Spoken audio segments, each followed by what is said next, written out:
পৰিস্মিতা টিউটৰিয়েললৈ সকলোকে স্বাগতম জনাই আজিৰ ভিডিঅ'টো আৰম্ভ কৰিবলৈ লৈছোঁ। আজি আমি অধ্যায় 8 গতিৰ সকলো প্ৰশ্নৰ সমাধান কৰি আছোঁ ইয়াৰ আগৰ পাৰ্টত।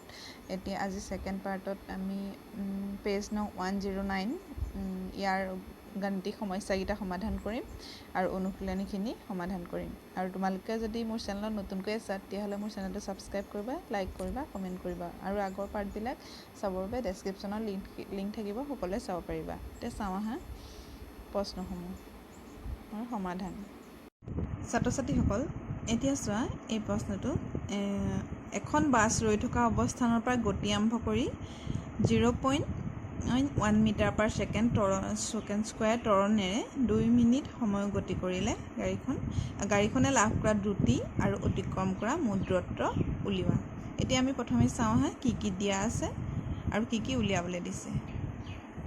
এতিয়া চোৱা কি দিয়া আছে যে গাড়ীখনৰ প্ৰাৰম্ভিক বেগটো u2 0 হৈছে, কাৰণ কি হৈছে গাড়ীখন ৰৈ থকা অৱস্থানৰ পৰা গৈছে, আৰু ত্বৰণটো 0.1 মিটাৰ পাৰ ছেকেণ্ড স্কোৱাৰ দি থৈছে। এতিয়া সময়টো দিছে 2 মিনিট। এতিয়া মিনিটটো আমি ছেকেণ্ডলৈ লৈ যাওঁ যিহেতু ত্বৰণটোত ছেকেণ্ড আছে। এতিয়া আমি ছেকেণ্ডলৈ নিলে 2 × 60 ছেকেণ্ড 120 ছেকেণ্ড হ'ল। এতিয়া গাড়ীখনৰ দ্ৰুতি v কিমান উলিয়াব লাগে আৰু অতিক্ৰম কৰা দূৰত্ব s নিৰ্ণয় কৰিব লাগে। এতিয়া আমি জানো যে যিটোকেইটা গতি বিষয়ক সূত্ৰ পাইছিলোঁ তাৰ পৰা আমি জানো যে v = u + at। এতিয়া v মানে দ্ৰুতি। এতিয়া দ্ৰুতিটো আমি উলিয়াব লাগে, uটো জানো, a জানো, t জানো। এতিয়া মানকেইটা আমি বহুৱাই দিলোঁ। u = 0, a = 0.1 metre per second square × 120 second.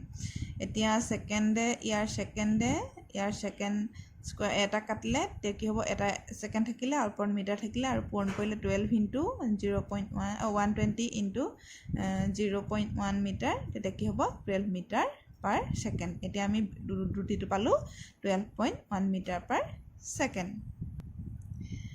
এতিয়া ইয়াৰ পাছত আমাক যিহেতু দূৰত্ব উলিয়াবলৈ দিছে আমি এইটো সূত্ৰ ল'ম।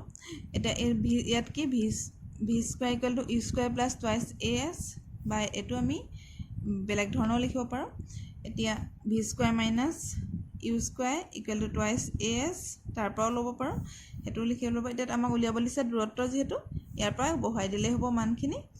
এতিয়া v² মানে কিমান পালোঁ আমি 12 মিটাৰ পাৰ ছেকেণ্ড পাইছিলোঁ, 12 মিটাৰ পাৰ ছেকেণ্ড পাইছিলোঁ। এতিয়া ইয়াক স্কোৱাৰ কৰিছোঁ যিহেতু স্কোৱাৰ আছে, আৰু uটো 0 আৰু 2 × a মানে এইটো 0.1 metre per second square × s। এতিয়া ইয়াৰ পৰা সমাধান কৰিলোঁ, 12টোক স্কোৱাৰ কৰিলোঁ 144 মিটাৰ স্কোৱাৰ ছেকেণ্ড স্কোৱাৰ হ'ল। এতিয়া এইটো পূৰণ কৰিলোঁ 0.2 metre per second square × s। এতিয়া সমাধান কৰিলোঁ, ইয়াত এছৰ মানটো উলিয়ালোঁ, এইটো ডিভাইড কৰিলোঁ 144ক 0.2ৰে ডিভাইড কৰিছোঁ, আৰু এইটো metre per second square metre square second square আছিলে 144, আৰু এইটোত যিহেতু হৰণ কৰাৰ কাৰণে ওপৰলৈ গুচি যাব এইটো ছেকেণ্ড স্কোৱাৰটো, আৰু মিটাৰটো তললৈ আহিব। এতিয়া এইটো মিটাৰ ইয়াৰ এটা মিটাৰ কাটিলে আৰু ছেকেণ্ড স্কোৱাৰ কটাকটি গ'ল। এতিয়া কি হ'ব 144/2, এইটো 2/10 কৰি দিলোঁ, নকৰিলেও হ'ব, তোমালোকে যিদৰে সুবিধা পোৱা সেইদৰে কৰিবা। 1440 হ'ল, ÷ 2 720 মিটাৰ হ'ল। এতিয়া গাড়ীখনে অতিক্ৰম কৰা মুঠ দূৰত্বটো হ'ব 720 মিটাৰ। ইয়াৰ পাছৰ প্ৰশ্নটো চোৱা, ৰেলগাড়ী এখনে 90 কিমি/h দ্ৰুতিৰে গতিশীল অৱস্থাত -0.5 মিটাৰ পাৰ ছেকেণ্ড স্কোৱাৰ সুষম ত্বৰণৰ সৃষ্টি কৰে। সৃষ্টি হোৱাকৈ কি হয়, গাড়ীখনত ব্ৰেক প্ৰয়োগ কৰিব আৰু ৰেলগাড়ীখন ৰোৱাৰ আগলৈকে কিমান দূৰ আগবাঢ়ি গ'ল ব্ৰেক প্ৰয়োগ কৰাৰ পাছত। এতিয়া চোৱা কি দিছে যে ৰেলগাড়ীখনৰ প্ৰাৰম্ভিক বেগটো 90 কিমি/h দিছে আৰু গৈ থকা অৱস্থাৰ পৰাহে। এতিয়া কি হ'ব 90 এইটো যদি আমি কিমি/h আছে, সেইকাৰণে আমি কি কৰিম মিটাৰ পাৰ ছেকেণ্ডলৈ লৈ যাম। এতিয়া মিটাৰে 1000 মিটাৰে 90 কিলোমিটাৰক যদি পূৰণ কৰোঁ তেতিয়া মিটাৰলৈ গুচি যাব, আৰু ছেকেণ্ডলৈ লৈ গ'লে ঘণ্টাটো 60 মিনিট × 60 ছেকেণ্ড কৰিলে আমি কি হ'ব ছেকেণ্ডলৈ যাব। এতিয়া এইটো সমাধান কৰিলে কি হ'ব 25 মিটাৰ পাৰ ছেকেণ্ড পাম। এতিয়া আমি কি পালোঁ, প্ৰাৰম্ভিক বেগটো পালোঁ 25 মিটাৰ পাৰ ছেকেণ্ড। অন্তিম বেগটো v = 0, ত্বৰণ মাইনাছত আছে 0. যেহেতু ব্ৰেক প্ৰয়োগ কৰিছে 0.5 মিটাৰ পাৰ ছেকেণ্ড স্কুৱেৰ। এতিয়া অতিক্ৰম কৰা দূৰত্বটো নিৰ্ণয় কৰিব লাগে। এতিয়া আমি জানো যে V square minus E square equal to twice এটো এইফালে পাতিছোঁ, ভি স্কুৱেৰ মাইনাছ ই স্কুৱেৰটো এইফালে পাতিছোঁ। এতিয়া ইয়াত মানবিলাক বহাই দিলোঁ আমি। এৰ জেগাত এ এছটো উলিয়াবলৈ দিছে, ভি যিহেতু 0 আৰু কি কৈছে যিহেতু ব্ৰেক প্ৰয়োগ কৰাৰ পাছত বুলি কৈছে তেতিয়া দ্ৰুতিটো নাথাকে, সেইকাৰণে ভিটো 0 হ'ল। আৰু ইউ স্কুৱেৰটো প্ৰাৰম্ভিক বেগটো আছিলে 25 মিটাৰ পাৰ ছেকেণ্ড স্কুৱেৰ পাইছিলোঁ, আৰু যিহেতু স্কুৱেৰ আছে সেইকাৰণে স্কুৱেৰ হ'ব। ইয়াক সমাধান কৰিলে 2 × 5 0.5, তেতিয়া কি হ'ব 1 হ'ল -1 metre per second square into S. এতিয়া 625টোত মাইনাছ আছে, এতিয়া এইটো হৰণ কৰি দিলে দূৰত্বটো উলিয়াবলৈ হৰণ কৰি দিলোঁ, হৰণ কৰি দিলে মাইনাছে কটাকটি গ'ল, আৰু ইয়াত ছেকেণ্ড স্কুৱেৰ গ'ল, মিটাৰে এটা মিটাৰে গ'ল। এতিয়া কিমান হ'ল দূৰত্বটো আমি কিমান পালোঁ 625 মিটাৰ। এতিয়া ৰেলগাড়ীখনে ৰোৱাৰ আগলৈকে 625 মিটাৰ আগবাঢ়ি গ'ল ব্ৰেক প্ৰয়োগ কৰাৰ পাছত। এতিয়া ইয়াৰ পাছৰ প্ৰশ্নটো যে হেমলনীয়া সমতল এখনেদি গতি কৰা ট্ৰলি এখনৰ ত্বৰণ 2 চেণ্টিমিটাৰ পাৰ ছেকেণ্ড স্কুৱেৰ, আৰম্ভণিৰ পৰা 3 ছেকেণ্ডৰ পিছত ইয়াৰ বেগ কিমান হ'ব। এইটো চেণ্টিমিটাৰত আছে, আমি কি কৰিব লাগিব মিটাৰ পাৰ ছেকেণ্ডলৈ নি ল'ম। দিয়া আছে ট্ৰলিখনৰ প্ৰাৰম্ভিক বেগটো 0, যিহেতু ৰৈ থকা অৱস্থানৰ পৰা গৈছে। ত্বৰণ a equal to 2 centimetre per second square, আৰু চেণ্টিমিটাৰটো আমি মিটাৰলৈ লৈ গ'লোঁ, 100ৰে হৰণ কৰিলোঁ, হৰণ কৰিলত কি হ'ল মিটাৰলৈ গ'ল। এতিয়া মিটাৰলৈ গ'লত 0.02 মিটাৰ পাৰ ছেকেণ্ড স্কুৱেৰ হ'ল। এতিয়া সময়টো 3 ছেকেণ্ড দিয়াই আছে, অন্তিম বেগ ভিটো উলিয়াব লাগে। এতিয়া আমি জানো যে V equal to U plus A T, সূত্ৰত বহাই দিলোঁ, এৰ মান বহাই দিলোঁ আৰু টিৰ মান বহাই দিলোঁ এইটো সমাধান কৰিলোঁ। 2 × 3 0.02 × 3 0.06, আৰু চেণ্টিমিটাৰ এটা ছেকেণ্ডক কটাকটি গ'ল, এতিয়া কি হ'ল মিটাৰ পাৰ ছেকেণ্ড থাকিলে। এতিয়া অন্তিম বেগটো কিমান 0.06 মিটাৰ পাৰ ছেকেণ্ড।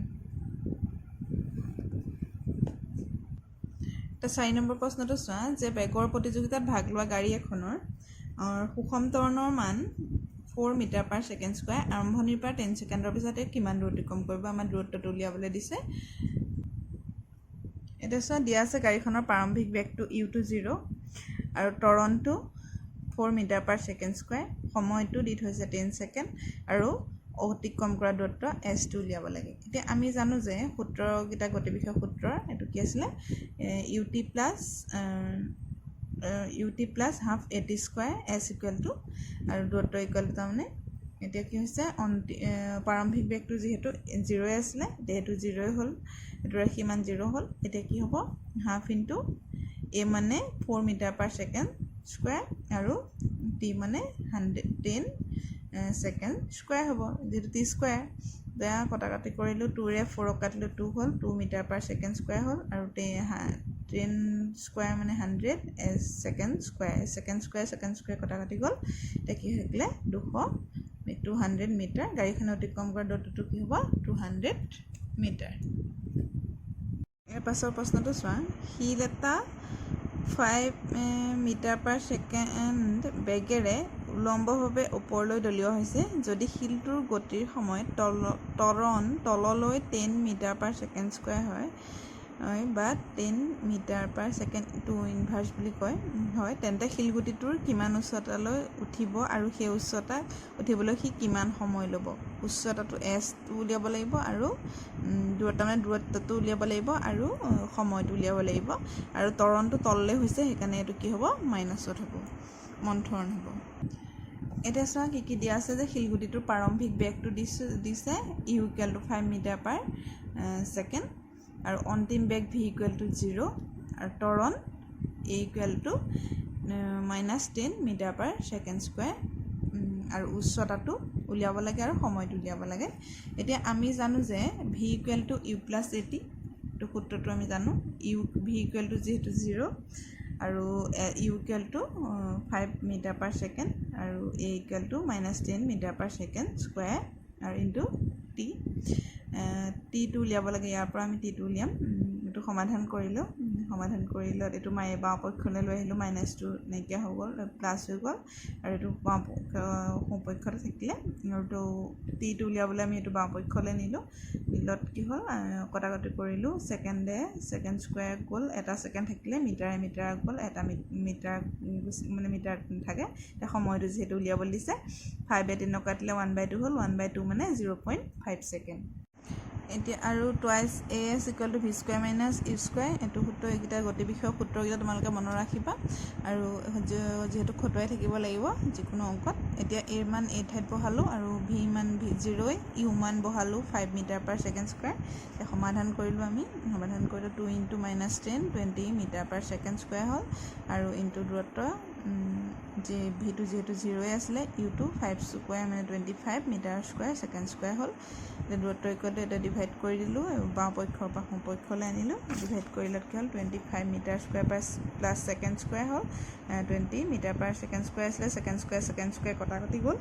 ইয়াৰ পাছত মিটাৰ গ'ল, এটা মিটাৰ থাকিলে 1.25 মিটাৰ হ'ল। এতিয়া দূৰত্বটো কিমান, উচ্চতাটো 1.25 মিটাৰ।